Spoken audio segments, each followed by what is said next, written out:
우리 계속 주일날 우리 인생의 고난과 또 삶의 문제와 자기의 절망과 어려운 환경 가운데서 믿음의 열쇠로 그 마음에 또 그 삶의 감옥문을 열고 나온 인생들을 묵상하고 있습니다. 오늘은 이 가나안 여인, 이 귀신 들린 딸을 둔 이 가나안 여인, 그 여인은 헬라인입니다. 헬라인이라는 건 그 당시 때 그리스계라는 것이고, 그 당시 때는 알렉산더 대왕이 이 지중해 근동을 지배하고 정복한 이후에 이제 로마의 지배를 받고 있던 시절이었기 때문에 이 그리스도인들은 이 지중해 전역에서 소위 말하는 이제 소위 상류층, 지배 계급으로 살던 그런 시대였습니다. 그럴 때 이 여인은 이 헬라인임에도 불구하고 예수님께 찾아와서 자기 아이의 병을 낫게 해달라고 기도합니다. 근데 주님께서 엉뚱한 말씀을 하시는 거예요. 그러면 뭐 안 된다 하시든지 아니면 다음에 하겠다 하시든지 곤란하다라고 말씀하시면 좋은데, 대뜸 뭐라고 말씀하시냐면 자녀에게 줄 떡을 개에게 줄 수 없다. 그 말을 듣고 아마 주변에 있었던 사람들도 당황했을 거예요. 아니, 예수님의 입에서 예수님께서 그런 험한 말을 하신 거는 유일하게 이 바리새인들, 이 소위 말하는 이 위선자들을 향해서 독사의 자식이라는 말 말고는 이런 험한 말을 해본 적이 없으신데, 이 불쌍한 여인에게 그런 말을 했을 때 아마 당황했을 거예요. 근데 더 당황한 거는 그 여인의 반응입니다. 그 속에서 그녀는 뭐라고 말하냐면, 주여 올소이다마는 개도 주인의 상에서 떨어지는 부스러기를 먹습니다. 이 고백한 순간 주님께서 깜짝 놀라고 기뻐하시면서 내 믿음이 크도다, 내 믿음이 너를 구원하였다라는 이 말씀입니다. 저는 이 여인의 이 고백 속에서 우리는 이 여인의 감옥이 무엇이었을까 묵상해 봤을 때 저는 그것을 자존심이라고 말할 수 있을 것 같아요. 이 여인이 믿음의 힘으로 이 자존심을 이겨내지 못했다면 주님의 그 음성 앞에 발끈하고 어떻게 됐을까요? 내 더러워서 안 온다 하면서 갔을 거예요. 어차피 그녀는 헬라인이었기 때문에 자신들이 섬기는 신은 여호와가 아닙니다. 우리 그리스 로마 신화에 나온 신들, 그들 중에 한 명을 섬기는 여인이었을 거라는 거예요. 배경이 그 당시 때는 집안의 신이 개인의 신이기도 했던 시절이기 때문에 그는 이미 다른 신을 충분히 섬길 수 있었던 존재였음에도 불구하고 어떤 연유든 어떤 관계로 인해서 예수 그리스도를 만나고 예수 그리스도를 하나님으로 고백한 믿음을 갖게 된 것입니다. 그런데 그 믿었던 하나님이 자신을 모욕 줬을 때 자존심이 강했다면 어떻게 했겠어요?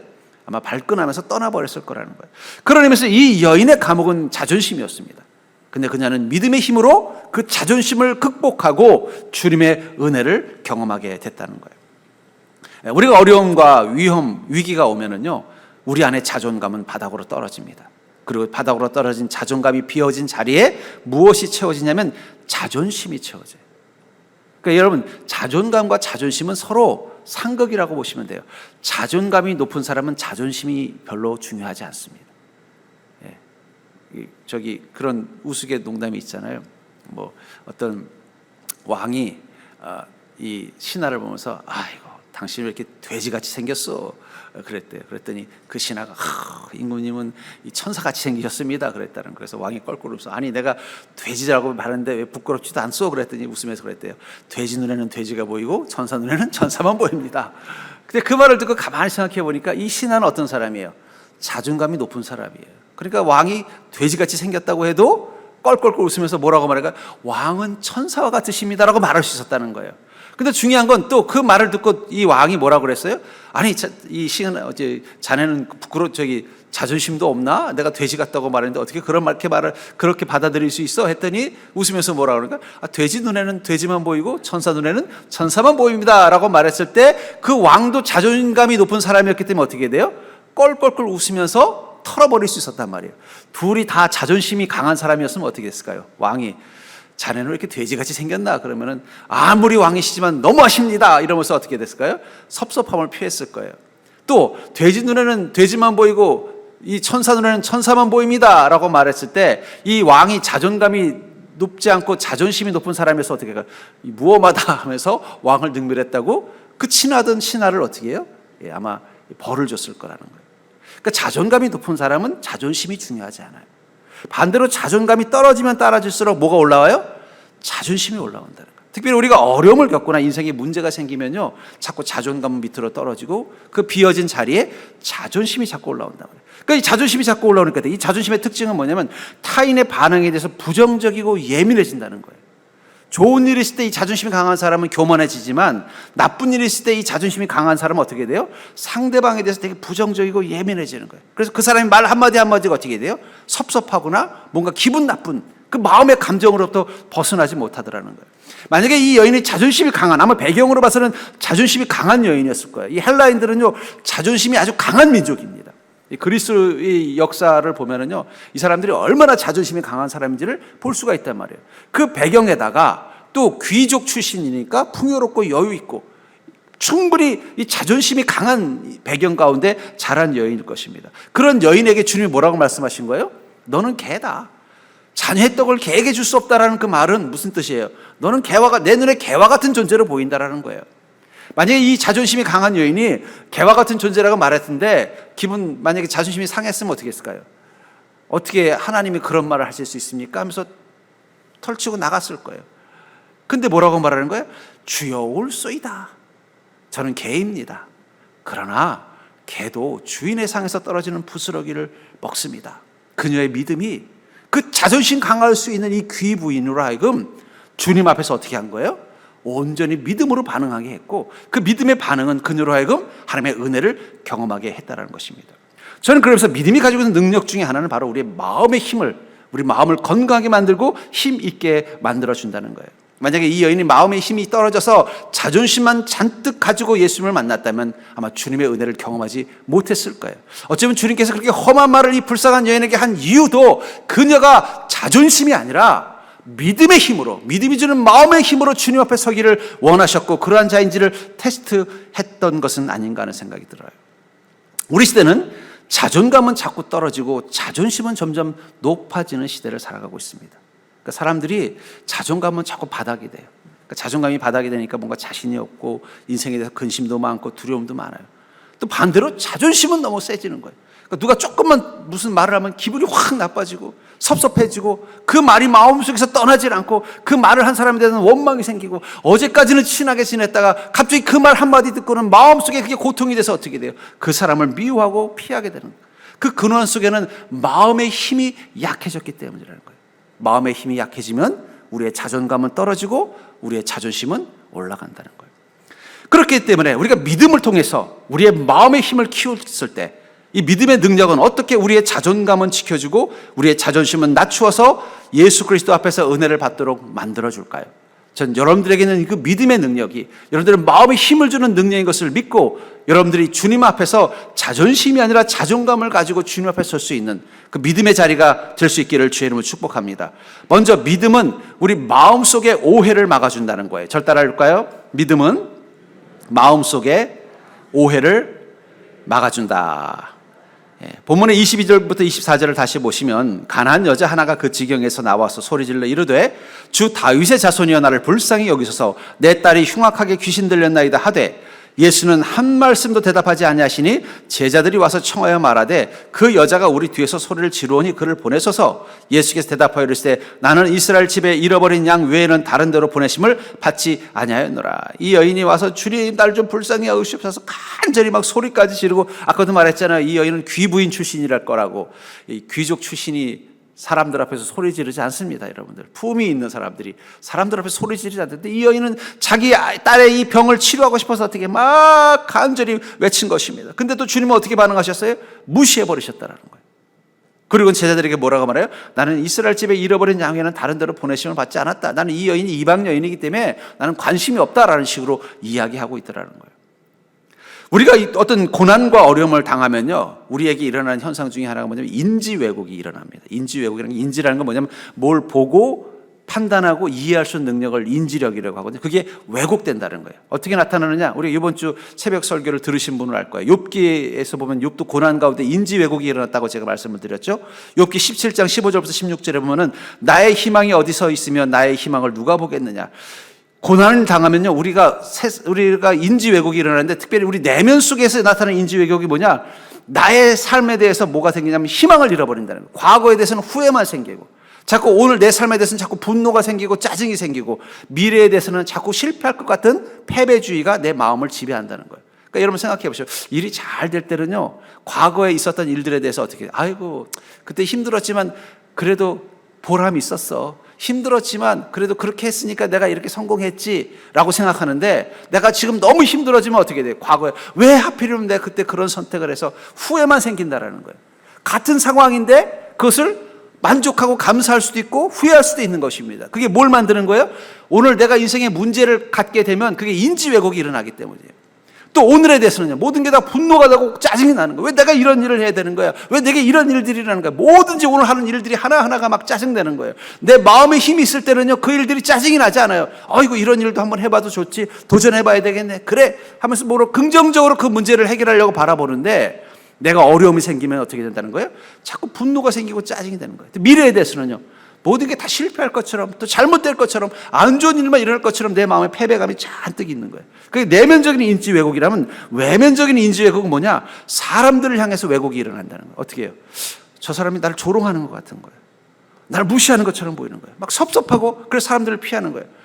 평소 때 아주 친하던 친구가 전 같으면 뒤에 와서 딱 뒤통수 때리면서 뭐해? 이러면은요, 그전에는 너 왔냐? 하면서 묻고 또 야, 밥 먹으러 가자 이렇게 했는데 내가 인생에 어려움이 자꾸 생기는 거예요. 그러니까 자꾸 친구들도 보면은 전애들은 잘 되는데 난 왜 이렇게 어렵지? 이런 마음이 자꾸 생기는데 뒤에서 딱 뒤통수 때리면요, 얘가 날 좀 무시하나? 내가 지금 없다고 지금 이러는 거야? 내가 힘들다고 이러는 거야? 그래서 어떻게 해야 돼요?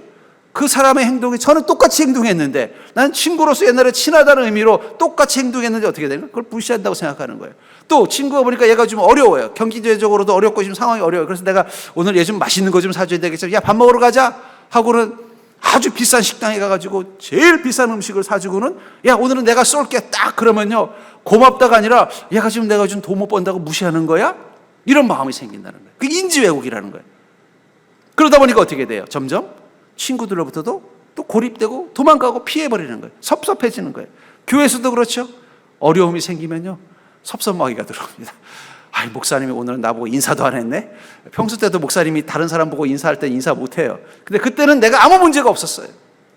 내가 하는 일이 잘 되고 있어요. 목사님이 인사 안 하면 목사님 바쁘시지, 요즘 새신자들이 들어와서. 그러는데 요즘 목사님이 인사하지 못하는 거 보니까 내가 헌금을 못해서 그러나, 내가 요즘 바빠서 못 도와줘서 그러나, 섭섭마귀가 들어간다는 거예요. 인지 왜곡이라는 거예요. 인지 왜곡이라는 건 뭐예요? 사실이 아니라는 거예요. 사실이 아닌데 우리가 오해한다는 거예요. 이 가나안 여인은 아까도 말한 것처럼 헬라의 귀부인 출신일 확률이 높습니다. 근데 자기 인생에 어떤 일이 일어난 거예요? 자기 딸이 귀신 들린 거예요. 그러니까 평소에도 수근거리는 소리가 들려서 아이고, 귀부인이라고 명문 집안이라고 부자라고 뭐 잘 나간다고 그러더니 아이고, 딸이 어떻게 됐대 저렇게 됐대. 그렇지 않아도 그런 조롱거리는 수근거림도 귀에 자꾸 들어오고, 자기 자신도 자꾸 그게 자신이 없고 막 기운이 빠져 있는데, 막상 주님께 왔더니 주님 뭐라고 말한 거예요? 자기를 개라고 비유하네요. 그럼 어떻게 되겠어요? 순간 자존심이 강한 사람은 꼭지가 드는 거예요. 이 성공한 사람들, 성취한 사람들이 자살하는 이유를 보면은 대부분 실패해서라기보다는 자존심 때문에 자살하는 경우가 많대요. 자기의 명예가 무너지는 자존심. 그러니까 실패 그 자체가 원인이 돼서 자살을 하는 게 아니라 자존심 때문에 극단적인 선택을 하는 경우가 많다는 얘기 있더라고요. 그러니까 이게 자존심이 무서운 것입니다. 근데 우리가 믿음을 갖게 되면요, 어떻게 돼요? 우리는 하나님 앞에서 겸손하게 설 수 있는 마음의 힘이 생기는 것입니다. 우리가 믿음을 갖게 되면 설령 내가 지금 어려운 상황 가운데 내 마음 가운데 자꾸 자존심이 자꾸 올라오고 그것 때문에 인지 왜곡이 일어나더라도 어떻게 되는 거예요? 주님 앞에서 주여 올소이다. 나는 아무것도 아닙니다. 내가 이번에 어려움 겪어보니까 내 믿음 크다는 거 이거 부끄럽습니다. 내가 감히 믿음 좋다고 말할 자격이 없습니다. 내가 지금까지 얼마나 교만한지 깨달았습니다. 스스로 자기를 올소이다라고 말할 수 있는 마음의 힘, 그게 바로 믿음이 주는 힘이라는 거예요. 그 마음 가지고 주님 앞에 왔을 때 우리는 어떻게 돼요? 주님의 음성의 위로의 음성을 듣는 것입니다. 시편 43편 5절에 보니까 내 영혼아 내가 어찌하여 낙심하며 어찌하여 내 속에서 불안해하는가? 너는 하나님께 소망을 두라. 그가 나타나 도우심으로 말미암아 내 하나님을 여전히 찬송하리로다. 아까도 말한 것처럼 어려움과 힘든 일이 있으면 우리 안에 인지 왜곡이 나와서 내 마음에 대해서 자꾸 어떻게 돼요? 낙심하고 자꾸 뭔가 불안해하는, 우리 내면 속에 있는 이 연약한 자아, 여러분 우리 안에 있는 자아, 원초 자아는 아주 어린 아이 같다고 생각하면 돼요. 조그만 것에서 겁을 먹는 어린 아이 같은 연약한 자아가 우리 안에 있어요. 그 자아가 어떻게 돼? 자꾸 낙심하고 불안해하는데 뭐라고 말하는 거예요? 너 왜 그러고 있느냐? 너는 주님을 믿는 믿음이 있지 않니? 그 믿음을 가지고 하나님께 소망을 두라는 거예요. 그러면 너의 눈에 무엇이 보일 거라는 거예요? 반드시 주님이 나타나서 도우실 것을 너희가 믿는 믿음의 눈이 생길 것이다. 그 인지 왜곡으로부터 벗어날 수 있다는 거예요. 왜 우리가 힘들수록 믿음이 필요하냐? 믿음의 눈을 뜨고 보면 어떻게 돼요? 자꾸 후회와 분노와 패배가 아니라 그때도 하나님이 역사하셨고 지금도 하나님 나를 도우고 계시고 앞으로도 주님께서 나에게 은혜를 줄 거라는 그 소망을 지켜낼 수 있기 때문이에요. 믿음이 있으면 어떻게 돼요? 사람들이 그냥 사람으로 보는 게 아니라 하나님이 저 사람들을 통해서 내게 은혜를 베풀어 줄 거라는 소망이 있기 때문에 그 사람들을 바라보는 거예요. 또 그 사람들 때로는 꾸짖기도 하고 내게 섭섭한 일을 하더라도 하나님께서 저희를 통해 내가 깨닫게 하시나 보다 하고 겸손하게 그 사람의 반응을 들을 수 있는 마음의 힘이 있다라는 거예요. 그래서 믿음이 오히려 내 삶에 어려움이 가득할 때 우리는 그 믿음으로 나아가야 된다는 거예요. 우리가 힘들고 어려울 때 우리의 믿음은 이렇게 말할 것입니다. 너는 어찌하여 낙심하고 어찌하여 불안해하니? 너는 다시 한번 하나님께 소망을 두어라. 그러면 그분이 반드시 나타나셔서 도울 것이며 너는 언제든 주님을 찬양하는 복된 인생이 될 것이다 라고 말할 것입니다. 여러분들 지금 여러분들 삶 가운데 자꾸 인지 왜곡이 일어나고 있다면 자꾸 내 인생에 대해서 돌아보면 걱정이 되고 내 모습에 대해서 막 사는 모습을 보면 짜증이 나고 사람들을 보면 자꾸 섭섭하고 뭔가 좀 자꾸 나에 대해서 뭔가 좀 피하는 것 같고 그렇다면 절대로 이건 착각이다. 예, 우리가 지금 힘드니까 착각이 있는 거예요. 그때 믿음의 힘으로 어떻게 돼요? 정신 차리고 보면 하나님은 여전히 나를 지키고 계시고 하나님은 반드시 나를 복되게 하실 것이며 하나님은 사람들과 그 속에서 나를 축복하실 것이다. 전 여러분들의 믿음의 힘으로 이 인지 왜곡을 이겨내는 자 되기를 주의 이름으로 축복합니다. 두 번째로 믿음의 능력은 어떻게 우리의 자존감은 지켜주고 우리의 자존심은 낮추어서 예수 그리스도 앞에 서게 하는가? 바로 믿음은 구세주 앞에 올바로 서게 하기 때문입니다. 우리가 믿음의 힘을 가지면 주님 앞에, 구원의 하나님 앞에 올바로 서게 된다는 것입니다. 25절부터 27절을 보면은 여자가 와서 예수께 절하며 이르되 주여 저를 도우소서. 대답하여 이르시되 자녀의 떡을 취하여 개들에게 던짐이 마땅하지 아니하니라. 여자가 이르되 주여 올소이다마는 개들도 제 주인의 상에서 떨어지는 부스러기를 먹나이다 하니. 이 여인은 예수님께서 절을 하면서 뭐래요? 주여 저를 도우소서. 이 여인은 예수님이 하나님이라는 것을 믿고 있었습니다. 하나님의 은혜와 도움이 필요하기 때문에 그님 앞에 왔다라는 거예요. 전 여기서 중요한 단어가 뭐냐면 올소이다라는 거예요. 예수님께서 이 여인이 구원을 요청하면서 도와달라고 왔으면 불쌍히 여기서 치료를 해주든지 아니면 곤란하면 어떻게 해야 돼요? 지금은 안 되겠다, 다음에 오라고 하든지 나는 지금 너를 해줄 수가 없구나 이렇게 말하고 내가 너 불쌍하지만 해줄 수 없다 이렇게 말하면 좋은데 뭐라고 말한 거예요? 자녀의 떡을 취해서 개들에게 던짐이 마땅하지 않다. 근데 이 여인은 그 말을 듣고 뭐라고 말해요? 주여 올소이다. 여러분들 같으면 어떡하겠어요? 정말 나한테 지금 너무 힘든 일이 있어요. 마침 예수님이 오셨다는 얘기를 듣고 주님께 도움을 받고 싶어서 예수님이 하나님인 걸 믿기 때문에 주님의 은혜를 구하면서 왔더니 주님이 뭐라고 말씀해요? 내가 너같이 그런 좀 표현이 좀 어렵습니다. 이 개 같은 인생에게 내가 왜 줘야 돼? 그럼 주님 여러분 어떤 마음이 들겠어요? 하나님 너무하십니다. 그 하나님도 알고 보니까 잘난 사람들만 도와주시고 주님 앞에 하는 사람만 도와주는군요. 섭섭합니다. 이런 마음 들지 않겠냐는 거예요. 근데 이 여인은 그때 뭐라고 말했어요? 주여 올소이다. 저는 이 말이 참 놀라워요. 여러분들 그럴 수 있습니까? 예, 저는 개입니다라고 말할 수 있냐는 거예요. 저는 죄인이 맞습니다. 감히 주님의 은혜를 구할 자격이 없는 거 저는 압니다. 자기를 객관화한다는 게 쉽지 않아요. 이 여인은 예수님 앞에서 어떻게 해요? 그렇습니다. 그렇기 때문에 저는 그 구원의 하나님이 더 필요합니다. 더 주님의 은혜의 부스러기가 필요합니다. 저는 감히 주님의 식탁 위에 올라서 주님이 준비하신 그 은혜를 마음껏 누릴 자격은 되지 않습니다. 그러나 주님의 은혜의 부스러기라도 누리게 해 주시옵소서. 주여 올소이다. 저는 죄인입니다. 저는 아무것도 아닙니다. 저의 인생은 주님 앞에 감히 나올 자격이 없습니다. 그러나 지금 주님의 은혜가 아니면 살 수 없기 때문에 저는 감히 당당하게 주님의 은혜를 구할 수는 없습니다. 그러나 은혜의 부스러기라도 저에게 좀 주시옵소서. 그녀가 그 마음 가지고 나가게 한 힘은 어디서 온 거예요? 믿음에서 왔다라는 거예요. 누가복음 5장 32절에 보면 내가 의인을 부르러 온 것이 아니요 죄인을 불러 회개시키러 왔노라. 주님께서 뭐라고 말씀하셨어요? 의인을 부르러 온 게 아니라 죄인을 불러 회개시키러 왔노라. 여러분 병원에 가보십시오. 저도 병원에 이제 제 개인적인 일로 가기도 하고 또 성도님들 요즘 신방이 어렵습니다. 가면요 대기석에 사람들이 많이 앉아 있어요. 그 사람들의 공통점이 뭔지 아세요? 다 병을 하나씩 가지고 왔다는 거예요. 옆에 아이고 아주머니 뭐 때문에 왔어요? 그러면 무릎이 어쩌다 그러고 아이고 지난번에도 본 것 같은데 그러면 뭐 다 병자들 말이에요. 예, 거기 안 아픈 사람은 의사하고 간호사밖에 없습니다. 우린 여기 왜 있을까요? 주님께서 죄인을 부르셨기 때문이에요. 우리 자꾸 그걸 잊어버려요.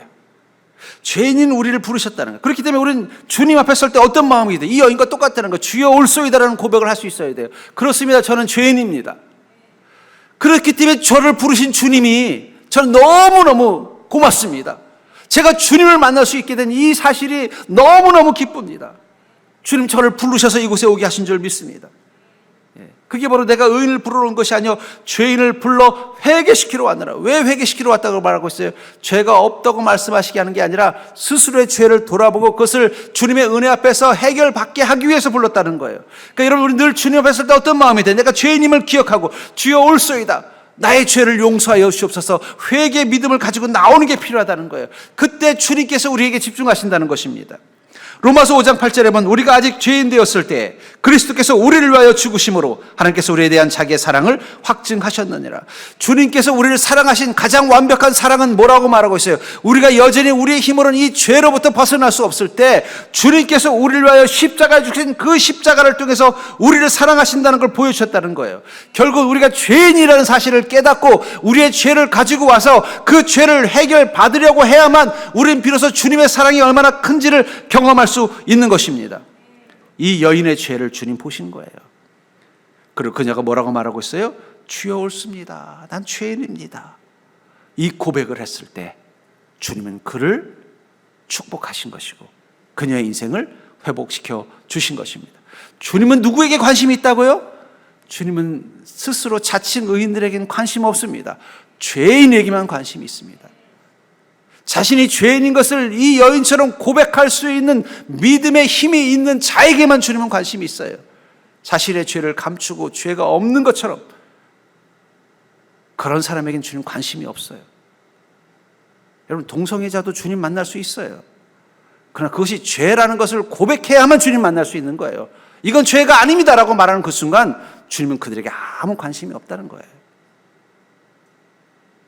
우리도 마찬가지입니다.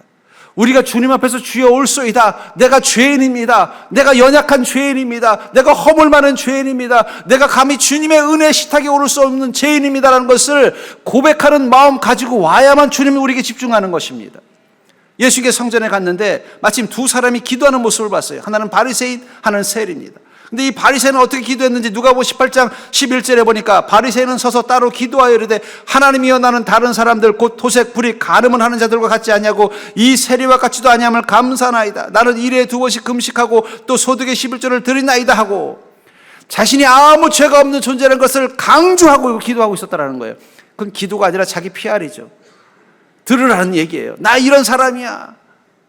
나는 죄인이 아니야. 만약에 이 사람에게 예수님께서 주인의 자녀의 떡을 개들에게 줌이 마땅치 않다라고 했으면 이 바리새인은 뭐라 그랬을까요? 주님 어떻게 그런 말씀을 나에게 하실 수 있습니까? 그랬을 거예요. 근데 이 세리는 멀리 서서 감히 눈을 들어 하늘을 쳐다보지 못하고 다만 가슴을 치며 이르되 하나님이여 불쌍히 여기서 나는 죄인이로소이다 하였느니라. 이 세리는요 성전 맨 구석에서 어떻게 해요? 제일 먼 곳에서 눈도 못 들고 눈물을 흘리면서 죄인이라고 말하고 있는 거예요.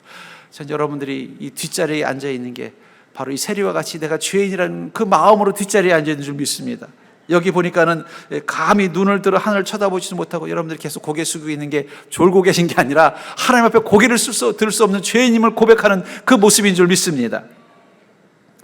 그럴 때 예수님이 이렇게 말씀하시죠. 내가 너에게 이르노니 이게 저 바리새인이 아니고 이 사람이 의롭다 하심을 받고, 여러분 우리가 의인이 되는 건 오직 하나예요. 주님이 우리를 의롭다 하시는 거예요. 나는 여전히 죄인임을 주여 올소이다 고백하며 주님 앞에 섰더니 아니야, 너는 이제 내겐 의인으로 보인다. 그 고백하는 자만 주님이 보신다는 거예요. 그의 집으로 내려갔느니라. 무릇 자기를 높이는 자는 낮아지고 자기를 낮추는 자는 높아지리라. 예수님이 찾으시는 자, 그것은 스스로 의인이라고 생각하는 자들은 아닙니다. 자기가 죄인인 것을 고백할 수 있는 이 여인과 같이 주여 올소이다, 내가 감히 주님의 식탁에 올 수 없는 죄인이라는 것을 고백할 수 있는 사람, 그럼에도 불구하고 주님의 식탁에 떨어지는 그 은혜의 부스러기를 구하는 믿음을 가진 사람, 주님은 그들에게 집중하시고 그들에게 은혜를 베풀어 주시는 거예요. 그러니까 여러분, 죄인이어도 괜찮아요. 다만 죄인답게 서셔야 돼요.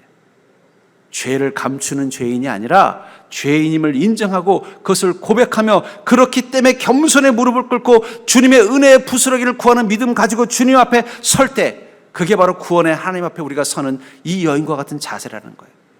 그런 믿음을 가진 여인을 주님은 주목하십니다.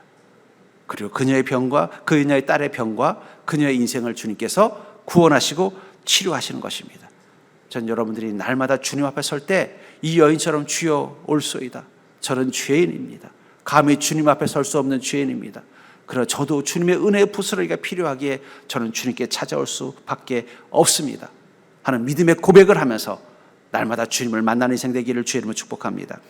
그렇기 때문에 우리의 믿음은요, 우리에게 복된 생각과 말을 행하고 그 복된 생각과 말을 가지고 주님 앞에 서게 할 것입니다. 28절을 보시면,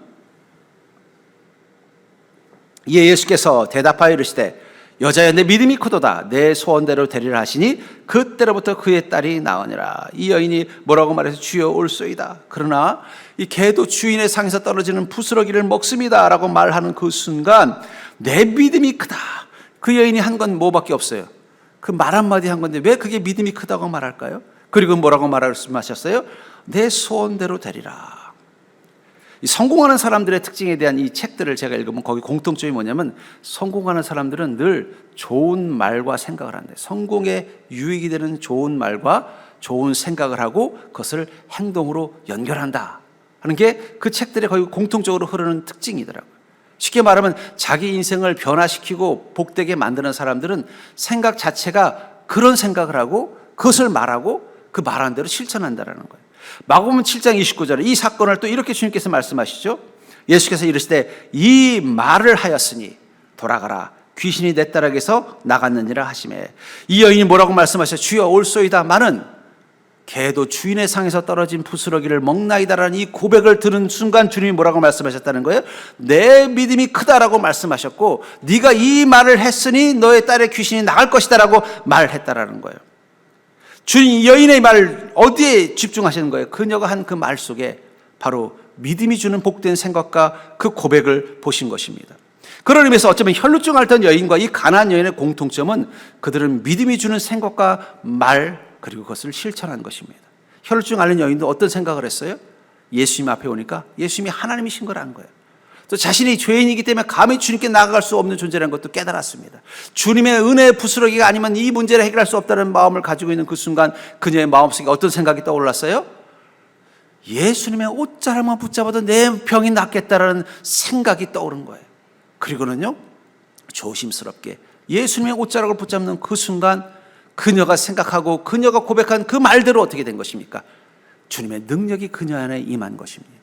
이 가나안 여인도 마찬가지라는 거예요. 주님의 은혜의 부스러기라도 경험할 수 있다면 이 죄인인 나도 주님의 은혜를 경험할 수 있다는 이 생각, 믿음이 주는 생각이 그녀에게 능력이 된 것입니다. 그래서 주님 뭐라고 말씀하신 거예요?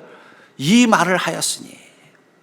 여러분, 우리가 생각을 하잖아요. 어떤 사고를 하고 또 감정을 가지고 의지의 결단을 하는 이 지정의, 이거 합쳐서 우리가 뭐 마음, 생각이라고 표현한다면 이것을 하게 하는 것이 우리 안에 세 가지가 있습니다. 하나는 죄가 주는 생각이 있어요. 우리 안에 죄가 주는 생각은 대부분 부정적인 것, 다른 사람들을 향해 폭력적인 것, 내 인생을 실패하게 만드는 것들, 그런 것들을 자꾸 떠오르게 하고 그런 감정을 갖게 만들어요. 반대로 이 원초적인 자아가 갖는 생각이 있습니다. 이 원초적인 자아라는 건 우리 안에 있는 아주 작은 자아입니다. 이건 아주 연약한 어린 아기 같다고 생각합니다. 그 자아는 늘 두려워해요. 마치 어린 아이처럼. 엄마가 없으면 아무것도 못하는 어린아이처럼 늘 두려워하고 근심하고, 여러분들 안에 두려움과 근심은요, 이 원초적인 자아가 가지고 있는 그 생각이에요. 그리고 늘 뭔가 이 내일에 대해서 뭔가 자신 없어하고, 믿음이 주는 생각이 있어요. 그러니까 여러분들은 어떤 상황이나 현상 속에서 이 세 가지가 주는 생각이 내 안에서 막 혼재하는 거예요. 어떤 사람은 죄가 주는 생각이 많은 거예요. 막 그래서 분노하고, 막 의심하고, 또 다름의 것을 어떻게 빼앗을까 고민하고, 또 다른 사람들을 향해서 뭔가 부정적인 막 감정이 막 사로잡히고, 이거는 죄가 주는 생각입니다. 반대로 내 안에 있는 원초적인 자아가 주는 생각이 있다는 거예요. 그건 뭐예요? 늘 두려워하고, 늘 근심하고, 늘 걱정하고, 늘 자신 없어하는 이 연약한 자아. 그리고 믿음이 주는 생각이 있다는 거예요. 이 여인은 지금 무엇이 주는 생각을 가지고 주님 앞에 선 거예요? 믿음이 주는 생각을 가지고 주님 앞에 선 것입니다. 그리고 믿음이 주는 생각을 가지고 주님 앞에 서서 그것을 입술로 고백한 그 순간 주님이 뭐라고 말씀하셨어요? 네가 이 말을 하였으니 내 믿음이 크도다. 주님은 그녀가 믿음이 주는 생각과 그 입술을 가지고 주님 앞에 섰기 때문에 네가 말한 대로 되게 하리라고 약속하신 것입니다. 우리에게도 세 가지 생각이 있다는 걸 꼭 기억하세요. 이런 죄가 주는 생각이 있습니다. 그 생각에 사로잡히지 않기를 주의 이름으로 축복합니다. 그것들은 빨리 지워버리셔야 돼요. 연약한 자아가 주는 생각에도 사로잡히시면 안 돼요. 그 어린아이 같은 자아 같은 생각, 거기에도 사로잡히면 안 돼요. 우리는 믿음이 주는 생각을 가지고 주님 앞에 서야만 주님이 뭐라고 말씀하시는 거예요?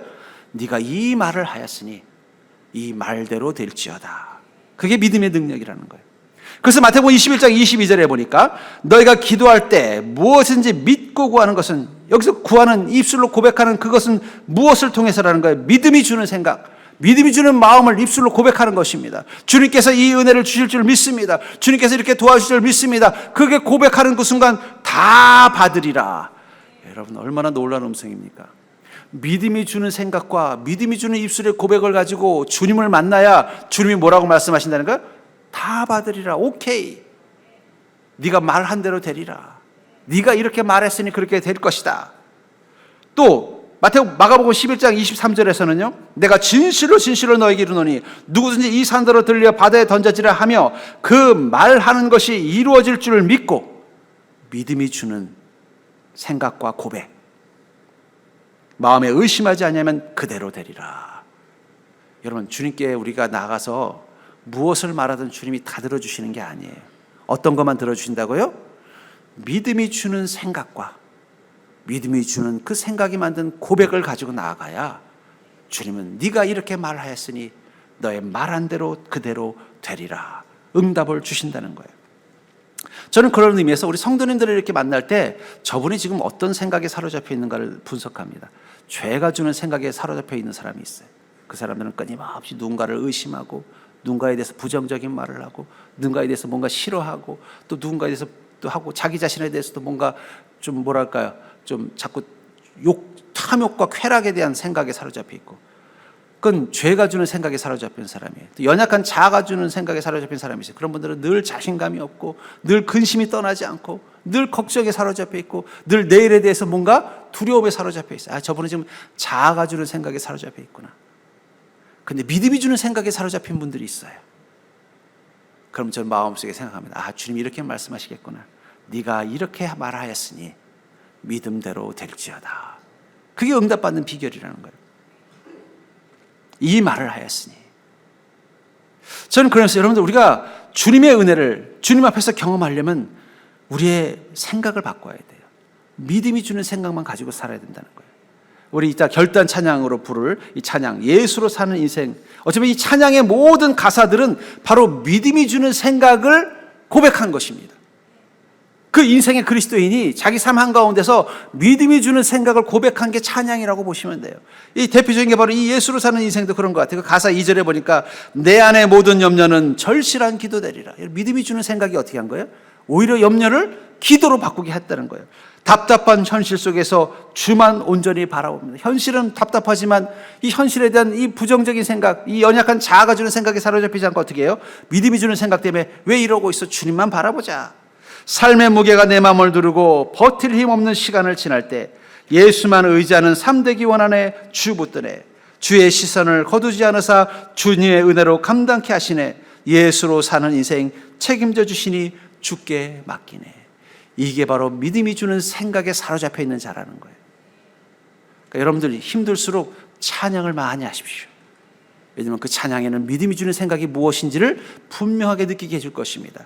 그리고 그 믿음이 주는 생각을 가지고 주님 앞에 서야만, 인생의 문제를 안고 예수님께 달려갈 때 이 가나안 여인처럼 어떤 생각, 어떤 마음과 어떤 말을 가지고 가는지 한번 돌아보십시오. 나는 지금 믿음이 주는 생각과 말과 그 행함을 가지고 주님 앞에 섰는지, 그러면 그 순간 주님은 이렇게 말씀하실 것입니다. 네가 이렇게 말하였으니 너의 믿음대로 될지어다. 저는 그게 응답이라고 믿습니다. 저는 이제 여러분들이 죄가 주는 생각, 연약한 자아가 주는 생각이 아니라 믿음이 주는 생각만 가지고 사는 인생, 믿음이 주는 그 생각을 입술로 고백하는 인생, 믿음이 주는 생각과 입술의 고백을 가지고 주님 앞에 나오는 인생이 될 수 있기를 주의 이름으로 간절히 축원합니다.